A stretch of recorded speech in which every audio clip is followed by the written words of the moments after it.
The menstrual cycle is made up of four main hormones.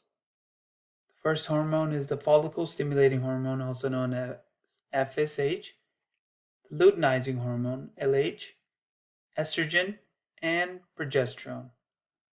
The menstrual cycle consists of two phases of the cycle, each lasting 14 days.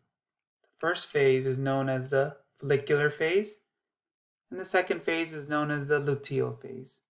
The follicular phase deals with the follicles within the ovaries as the eggs mature, and the luteal phase focuses on the egg being released and the corpus luteum being formed during the second half of the cycle. The menstrual cycle lasts 28 days in most females, and the phases are 14 days each. Now, in order to understand this, you have to know the anatomy of where these hormones are being secreted from. So you need to know the hypothalamic pituitary gonadal feedback loops.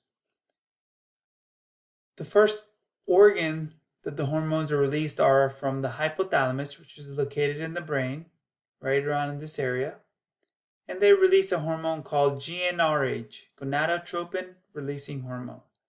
This hormone stimulates the anterior pituitary gland, which releases two hormones. First one is the FSH, follicle stimulating hormone, and the second one is luteinizing hormone. And these two hormones work on the gonads of the male and female system. If you are a male, then these hormones will work on the hormone testosterone and help mature testes.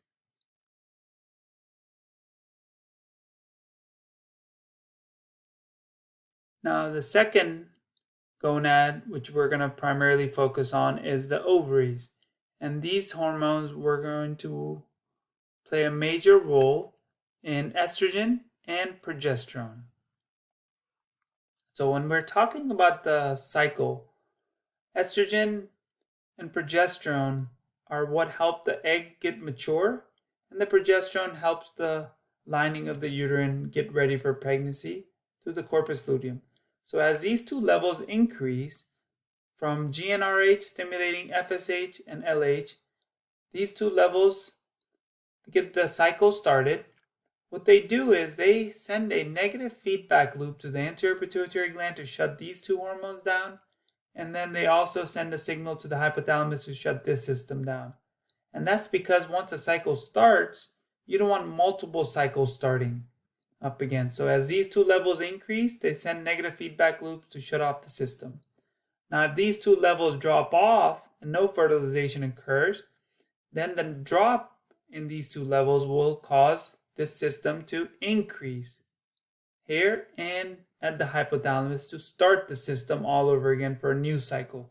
This is what we call a negative and positive feedback loop, depending on these two levels, if they're high or low. Now, when we look at the ovaries a little bit in a close-up view, we know the FSH is the first hormone that's going to work on the follicles. FSH is known as the follicle stimulating hormone, so it goes and works on the primordial follicle and gets that hormone and follicle started. As this follicle matures into a secondary and tertiary follicle, it eventually becomes a more mature follicle, and within these follicles we have granulosa cells that help secrete estrogen levels. So your estrogen levels start going up during the first 14 days. Estrogen plays a major role in the female system. It is a steroid sex hormone and gives rise to a lot of the female characteristics. Some of these include development of the breast tissue, the vulva, the vaginal canal, uterus, the endometrial lining of the uterus, and it also thinnens the cervical mucus. Because remember, estrogen is helping the egg mature, and it also wants the sperm to come in because it's trying to get an individual pregnant, so it thins the cervical mucus so the sperm can penetrate the vaginal canal a lot easier. Now, if this mucus was really thick, then the sperm would have a hard time finding its way to meet the egg halfway up in the fallopian tubes. Day 14 is usually when the egg ruptures or the follicle ruptures, egg is released, and this is what we call ovulation. The ruptured follicle now becomes what we know as the corpus luteum. The corpus luteum is going to release now the hormone progesterone in the second half of the cycle. Progesterone is another steroid sex hormone that's very important for maintaining the corpus luteum during the second half of the menstrual cycle. And if there is pregnancy, then the pregnancy through the hormone HCG will maintain the levels of progesterone for all 9 months. Now, if there's no fertilization, and as you get towards the end of your cycle, the corpus luteum starts to regress and atrophy, and the progesterone levels drop off. It's also responsible for thickening the endometrium, because remember, progesterone is a pregnancy hormone. P for pregnancy. So it thickens the endometrium so it can hold the baby in place in the lining of the uterine walls. Also thickens the cervical mucus because you don't want more sperm coming in and finding their way to other eggs that are in the system. So it kind of prevents more eggs from coming through that thick mucus. Also increases your body temperature. Now, if fertilization does occur, we produce a hormone called HCG, also known as human chorionic gonadotropin. This hormone is also known as the pregnancy hormone. This is what most pregnancy tests are looking for. And this hormone is going to maintain the corpus luteum for all 9 months. If no fertilization occurs, the uterine lining breaks down, and this is what we know as menstruation. Progesterone levels drop off in the second half. They thinnen the endometrial lining, and this is what causes menstruation. And the cycle is getting ready to start all over again. Now, to summarize everything, we know gonadotropin releasing hormone is the first hormone from the hypothalamus that stimulates FSH and LH. LH doesn't really do much in the first half, but FSH slightly increases. And remember, look at the name, follicle stimulating hormone. It stimulates the follicles within the ovaries to start maturing.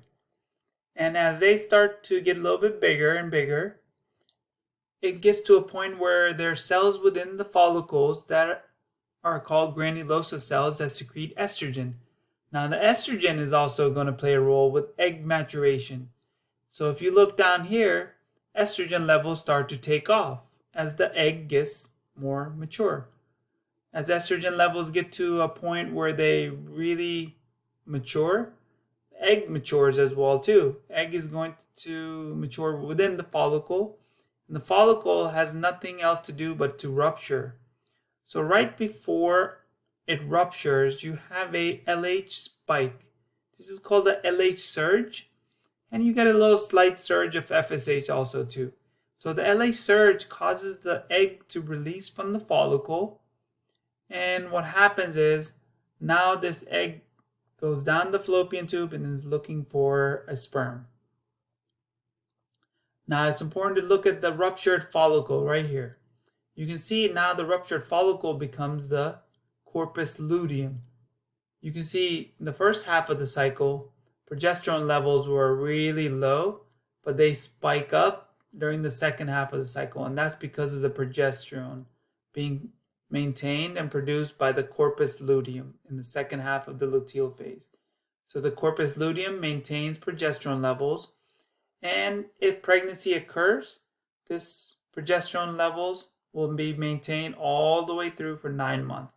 But as we get closer to the end of the cycle, and if no fertilization occurs with this egg, this corpus luteum will shrink, atrophy, and you can see the progesterone levels directly correlating with that, and the progesterone levels drop off if this corpus luteum shrinks. And cycle will start all over again. But let's look a little bit closely. As the progesterone levels do increase, we mentioned earlier the endometrial lining also increases because you're getting ready potentially for pregnancy. You can see the vascularity of the endometrium also increases with a lot of these blood vessels.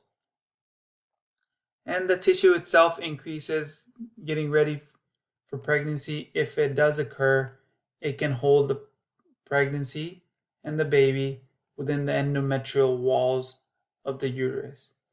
Now, if at the end you don't have any pregnancy, progesterone levels drop off, corpus luteum shrinks, then the endometrial lining of the uterine walls thin out and separate from the walls, and you have what we call shedding.